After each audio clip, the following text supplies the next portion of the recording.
అందరికీ నమస్కారం అండి. ఆనందంగా జీవితాన్ని ఆస్వాదించడానికి అమ్మ మాటకు స్వాగతం. అందరికీ మొదటి శ్రావణ శుక్రవార శుభాకాంక్షలండి.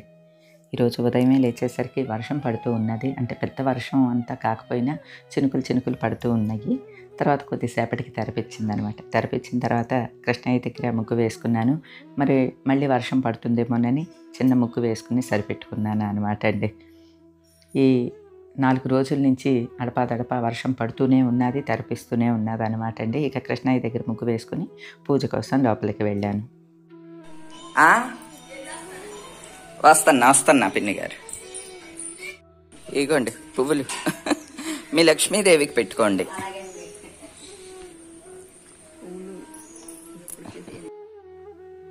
నిన్ననే రామకృష్ణ నాకు కలువ పువ్వులు, తామర పువ్వులు పంపించారన్నమాట అండి. ఈరోజు పూజ కోసం ఉపయోగించడానికని బయటికి తీయగానే పిన్ని గారికి కూడా 4 పువ్వులు ఇచ్చాను. అలానే ఎదురింటి ఆవిడకి కూడా బయట కనిపిస్తే ఆవిడకి 4 పువ్వులు ఇచ్చి ఇక పూజ కోసం అన్నీ సిద్ధం చేసుకుంటున్నాను అనమాట అండి. ఉదయం నుంచి కొద్దిగా చినుకులు పడి తెరపించింది కదా, చిలకలు అయితే ఎలా వస్తూనే ఉన్నాయండి. మార్నింగ్ నుంచి వస్తూనే ఉన్నాయి. ఇక కృష్ణయ్య దగ్గర దీపం పెట్టుకోవటానికని వెళ్ళేసరికి ఒకసారిగా అన్నీ ఎగిరిపోయినాయండి. వర్షంగా ఉండటంతో టెర్రస్ మీద కూడా వాటికి ఫుడ్ వేయలేదన్నమాట అండి. అందుకనే ఈ దిగువకే రోజంతా కూడా వస్తూనే ఉన్నాయి. ఈ వర్షాకాలం అంతా కూడా ఈ ఫీడర్ల మీదకి ఎక్కువ వస్తాయి అన్నమాట. కోర్స్ టెర్రస్ మీదకైతే ఒక 100-200 చిలకలు వస్తాయి. ఈ ఫీడర్ల మీదకైతే ఒక 20-25 చిలకలు అలా వస్తూ ఉంటాయి అన్నమాట. వీటికి టైం ఏమి ఉండదండి. ఫీడర్ల మీదకి వచ్చే వాటికి డే మొత్తం మార్నింగ్ 6 to ఈవినింగ్ 6 వరకు అలా చిలకలు వస్తూనే ఉంటాయి అన్నమాట. నిన్ననే గుమ్మానికి వట్టివేళ దండలు కట్టి అంతా డెకరేషన్ చేశానండి. వీటికి పురుకోస సరిగా లేనట్లున్నది, పడిపోయి ఉన్నదనమాట. మళ్ళీ వీటిని తీసి తర్వాత కట్టిస్తాను. మళ్ళీ గుమ్మాన్ని ఒకసారి మెట్లని తుడుచుకుని మళ్ళీ పసుపు కుంకుమ అంతా వేసుకుని పువ్వులు 4 అక్కడ పెట్టుకున్నాను అనమాట అండి. అంటే కొద్దిగా పని అవుతుందని ముందు రోజు చేసుకున్న పనులు మళ్ళీ రిపీట్ అవుతూ ఉంటాయి మనకి ఒక్కోసారి. అలానే అనిపించింది. నేను ఇవన్నీ చేసుకుంటుంటే ఈ చిలకలు మాత్రం సందడి చేస్తూనే ఉన్నాయండి అలాగా. ఇక వాటిని వదిలి దీపం పెట్టడానికి నేను వస్తున్నానండి. కృష్ణయ్య దగ్గర, తులసమ్మ దగ్గర ముందు దీపం పెట్టేసుకుని తర్వాత పూజ చేసుకుంటానండి.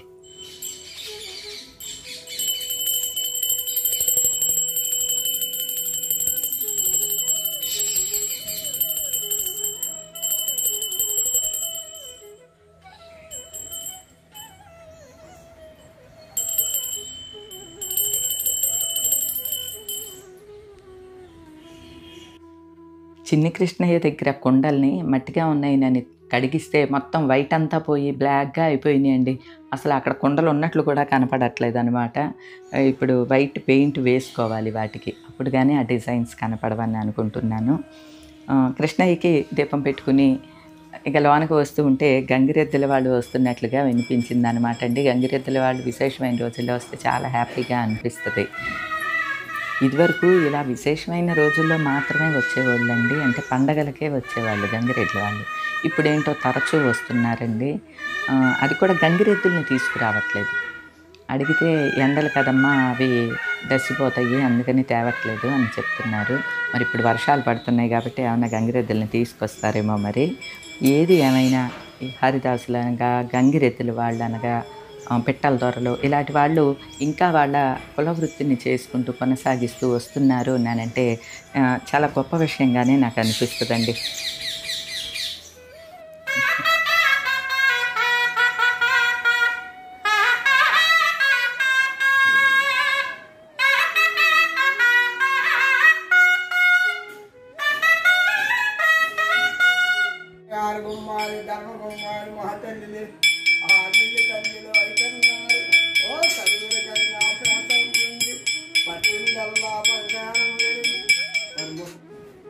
పండగలు తీసి వస్తాయండి గంగిరెద్దులు. ఇప్పుడు వర్షాకాలం కదండి, కానీ చిరిగిరాని అంటే యాసం అంతా తడిచిపోతాయి. గంగిరెద్దుకి 3 వ్రతాలు యాసం అయింది. మా బట్టలన్నీ ఎక్కడ మాత్రమండి ముక్కుపోతాయి. అవునా, సరే వెళ్ళి వాళ్ళని కూడా రమ్మనమనండి.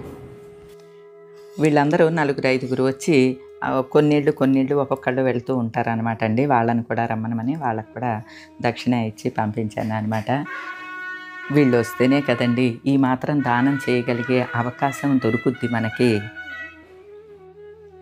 ఈరోజు మొదటి శ్రావణ శుక్రవారం పూజ మామూలుగా నార్మల్గా పూజ చేసుకున్నా కూడా అండి టీవీలో చక్కగా వస్తూ ఉన్నదండి. టీవీలో పెట్టేసేసుకొని మనం పూజ చేసుకున్నా బావుంటది. ఎంత బాగా వీలుగా ఉంటుందండి. పూర్వం ఇటువంటియన్నీ ఏమీ ఉండేవి కావు కదా! ఇప్పుడు చక్కగా అటువంటి అవకాశం కూడా ఉన్నదినని హ్యాపీగా అనిపిస్తది. నేను పూజ చేసుకుంటున్నంత సేపు కూడా ఈ టీవీ మోగుతూనే ఉన్నది. ఆ చిలకలు కూడా అలాగా కూస్తూనే ఉన్నాయండి. అంటే చిలకలు కూడా అమ్మవారికి పూజ చేస్తున్నాయేమోనని అనిపించింది.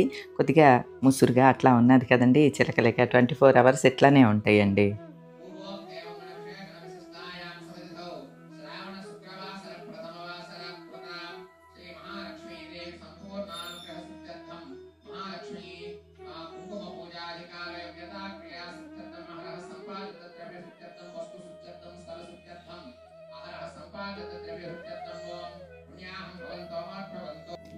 ఈరోజు అమ్మవారికి పసుపు, కుంకుమలు విశేషంగా దిద్దుతూ మళ్ళీ పారాణి కూడా పెట్టానండి. పసుపుతో పారాణి పెట్టి, కుంకుమతో పారాణి పెట్టినట్లుగా పాదాలకు పెడితే చాలా అందంగా వచ్చిందండి. ఇక రామకృష్ణ పంపించిన గులాబీ రంగు కలువ పువ్వులు, తెల్ల కలువ పువ్వులతో అమ్మవారికి పూజ చేసుకోవటానికి అన్నీ సిద్ధం చేసుకుని పూజ దగ్గర కూర్చున్నానండి. వేదాంత దేశకుల వారు చక్కగా కీర్తిస్తారు. అదిగో ఆ పద్మాలు కమలాలు మన హృదయానికి సంకేతం. హృదయ పద్మము అంటారు కదా. హృదయంలో అమ్మని చక్కగా భావన చెయ్యాలి. ఆ హరిద్రము, పసుపు, కుంకుమ ఇవన్నీ మంగళకరమైన శోభన ద్రవ్యాలు. ప్రతిరోజు కూడా ఆ భూమధ్య స్థానంలో కుంకుమని ధరిస్తాం. అలాగనే స్త్రీలైనటువంటి వారు పాపిట ధరిస్తారు. అమ్మవారికి పువ్వులు సమర్పిస్తుంటే దానికి రిలేటెడ్గానే టీవీలో వ్యాఖ్యానం కూడా వస్తుంటే చాలా హ్యాపీగా అనిపించిందండి. ఇక అమ్మవారికి లక్ష్మీ అష్టోత్తర శతనామావళి చదువుకుంటూ పువ్వులతో పూజ చేసుకున్నాను అనమాట. అభ్యో నమః మధుర ఫలాని జామఫలం నివేదయామి పానీయం సమర్పయామి ఆచమనం సమర్పయామి రక్షా సూత్రాధిష్టాన దేవతాభ్యో నమః తాంబూలం సమర్పయామి. ఓం విద్యాయై నమః, ఓం సర్వభూతహితప్రదాయై నమః, ఓం శ్రద్ధాయై నమః, ఓం విభూత్యై నమః, ఓం సురాభ్యై నమః, ఓం పరమాత్మికాయై నమః, ఓం వాచై నమః, ఓం పద్మాలయాయై నమః, ఓం పద్మాయై నమః. మనం ఫోన్లో లక్ష్మీ అష్టోత్తర శతనామావళిని ప్లే చేసుకుంటూ చక్కగా పూజ చేసుకోవచ్చండి. మన నోటికొస్తే మనం కూడా చదువుకోవచ్చు. పుస్తకం పట్టుకొని చదువుకుంటాం కదా, అంటే ఒక చేత్తో పూజ చేస్తూ మరొక చేత్తో పుస్తకం పట్టుకుని అట్లా మనకి ఏకాగ్రత కుదరదు కాబట్టి చక్కగా ఫోన్లో వింటూ పూజ చేసుకోవచ్చు. మనకి నోటికి వస్తే ఫోన్లో పాటుగా చదువుతూ ఉంటే మనకి పొరపడదు, తప్పులు కూడా పడకుండా ఉంటాయి అన్నమాట అండి. నేనైతే ఈ విధంగానే చేసుకుంటాను. ఓం జయాయై నమః, ఓం మంగళాదేవ్యై నమః, ఓం విష్ణువక్షస్థలస్థితాయై నమః, ఓం విష్ణుపత్నే నమః, ఓం ప్రసన్నాక్ష్మ్యై నమః, ఓం నారాయణ సమాశ్రితాయై నమః, ఓం దారిద్ర్యధ్వంసిన్యై నమః, ఓం దేవ్యై నమః, ఓం సర్వోపద్రవవారిణ్యై నమః, ఓం నవదుర్గాయై నమః, ఓం మహాకాళ్యై నమః, ఓం బ్రహ్మ విష్ణు శివాత్మికాయై నమః, ఓం త్రికాలజ్ఞాన సంపన్నాయై నమః, ఓం భువనేశ్వర్యై నమః. ఇక పుష్పాలన్నీ అయిపోయినాయి. ఈ రేకులు ఉన్నాయండి, అంటే ఈ పువ్వులు మొగ్గల్లాగా ఉంటాయి అన్నమాట. వాటిల్ని మనం విడదీసి పూజకి వాడుకోవాలి. అలా ఆ పుష్పాలని విడదీసేటప్పుడు కొన్ని రేకులు ఊడిపోతూ ఉంటాయి అన్నమాట అండి. ఇవి ఎంతో విలువైన పువ్వులండి. ఇంత విలువైన పువ్వుల రేకుల్ని అవతల పడేయాలంటే ప్రాణం అప్పదు. పైగా అవి చాలా చక్కగా అందంగా ఉంటాయి అన్నమాట అండి. వాటిలన్నిటిని కూడా తల్లి పాదాల దగ్గర వేస్తూ నాకు నోటికి వచ్చిన స్తోత్రాలన్నీ చదువుకుంటా, పాటలన్నీ పాడుకుంటా, ప్రతి శుక్రవారం అయితే కనకధార స్తోత్రం ఇటువంటివన్నీ చదువుకుంటూ ఉంటాను కదండి. అలానే అమ్మకి ఈసారి కూడా కనకధార స్తోత్రం చదువుకుంటూ చక్కగా ఆ పూల రెక్కలతోటి అమ్మవారికి పూజ చేసుకున్నానండి. ఈ శ్రావణ మాసం అంతా కూడా మొత్తం మహాలక్ష్మీదేవే కనిపిస్తూ ఉంటుందండి.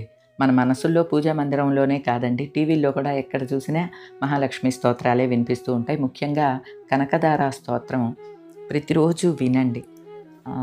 ఉదయమే వింటే కనుక మన నోటికి వచ్చేస్తుందండి. కనకధారాస్తవం వస్తే చాలా బాగుంటుందండి.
ఇక పూజ అంతా చేసుకుని ఆ తల్లికి వింజామరం వీస్తూ చామరం వీస్తూ కైంకర్యాలు చేసుకుంటే భలే భలే ఆనందంగా అనిపిస్తుందండి.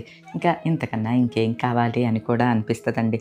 ఆ తల్లిని ఎప్పుడు ఒక కోరిక కోరుకోవాలంటండి. నాకెప్పుడు ఆనందంగా నీ పూజలు చేసుకునే అవకాశాన్ని కల్పించు తల్లి అని కోరుకోవాలంటండి. ఈ సంవత్సరం శ్రావణ మాసం 5 శుక్రవారాలతోటి వచ్చిందండి. మహాలక్ష్మి తల్లికి 5 వారాలు పూజ చేసుకోవచ్చు అనమాట. రకరకాల అలంకారాలు చేసుకోవచ్చు, రకరకాల పూజలు చేసుకోవచ్చు. అమ్మవారిని పూజించుకోవటానికి ఎక్కువ రోజుల అవకాశం వచ్చింది అన్నానంటే అంతకు మించిన ఆనందం ఇంకేం ఉంటుందండి.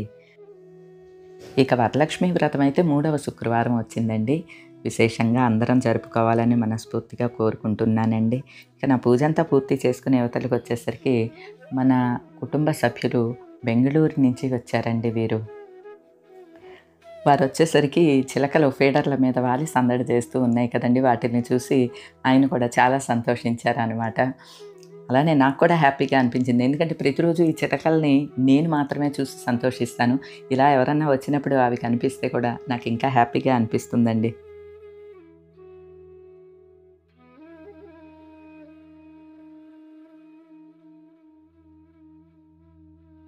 ఎక్కడి నుంచి వచ్చారు బాబు?